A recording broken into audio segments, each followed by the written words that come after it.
iRock Radio, the world headquarters of rock, backstage at Mohegan Sun with John from Blackstone Cherry. How are you, brother? I'm good, man. How are you? I'm doing really well. Hey, congratulations on the new album, Kentucky. Thank you, sir. It's doing really well. You guys have just cornered this signature sound of yours that you have, and you've carried it through Kentucky. What was your mindset going in and doing this album? Well, we had just recently parted ways with our old record label, and before we even met up with Mascot and did anything, we decided, we're going to do things on our own this time. We're going to produce it ourselves. We'll write the songs. We'll do it on our own. So when Mascot came along, they were like, okay, yeah, we like that idea, so let's do that. So we went into the same studio, same engineer, same gear that we did for our first record. And this time we just went in with all the stuff that we've learned from Bob Marlette and Joe Barresi and Howard Benson and all these different dudes. And just kind of went in and sat down and we're like, all right, now how do we need to do this? Because at this point, this is our fifth record. If we don't know what we sound like by now, then we probably need to hang it up, right? It's true. So we just went in and made the most honest record we possibly could, and it came out well, and people so far seem to dig it. Reacting to it. And before the record came out, you had a DVD out. Yep. It seems that the European audiences have really latched on to you guys. When you guys go over to Europe, it's just crazy for you, even when you do all those festivals. What's that like as opposed to being in the States? It's hard to explain, to be honest with you.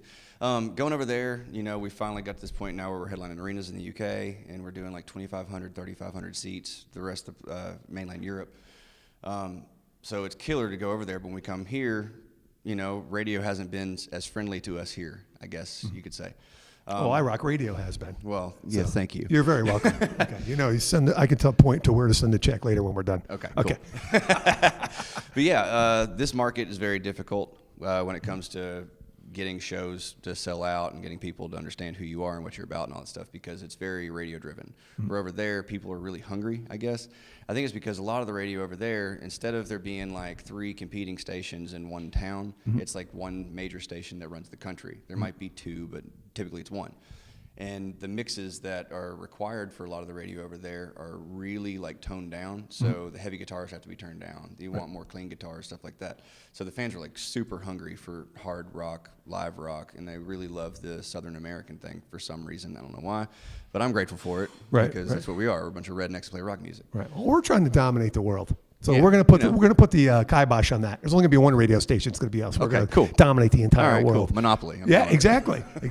So you're on tour now with Hailstorm, Shinedown, and Whiskey Myers. Yep. What's this tour been like so far for you guys? It's kind of like a reunion because we did the Carnival of Madness tour in the UK. It was the first time Carnival of Madness has gone out of this country earlier this year, and it was the same bands with the exception of Whiskey Myers. They weren't with us, but it's kind of like reunion of revisiting that tour. And, we've known the Shinedown guys for, God bless, 12, 13 years now. It was Brent and the original guitar player, Jason, that started like the whole thing with trying to get us with Indigoot Management, and they were trying to get us with Atlantic Records, and they were just like beating on every door they could to get people to pay attention to us. So super grateful for those guys. And then the Hailstorm dudes, we've known them for about as long. I remember we did a festival in Florida, and it was before we ever signed a record deal, any of that. We had just signed with Indigoot, and Bill hooked us up with this show that was down there. And I remember I was in the middle of doing an interview, much like this, and we're sitting here talking. This is the first time I've ever done like a real important interview, so I didn't realize how important things really were. So I'm sitting there, and I'm hearing something off in the background, and I'm like, hold on a second, I'll be right back. So we kind of wandered off, and the dude followed me, and we went around, and it was Hailstorm. It was on stage. And Lizzie was just killing it, and I was like, God bless, what a great band. Yeah, they are great, man. So we got to be friends with them early on, too. So it's cool because we've all known each other for many, many, many years, and it's nice to be able to tour with them again because it's been a long time. A little family reunion, like you said. Right. Awesome, man. The new album's Kentucky. Go out and pick it up, man. John from Blackstone Cherry, thank you very much for hanging out with us for a bit. You. It's iRock Radio, the world headquarters of rock.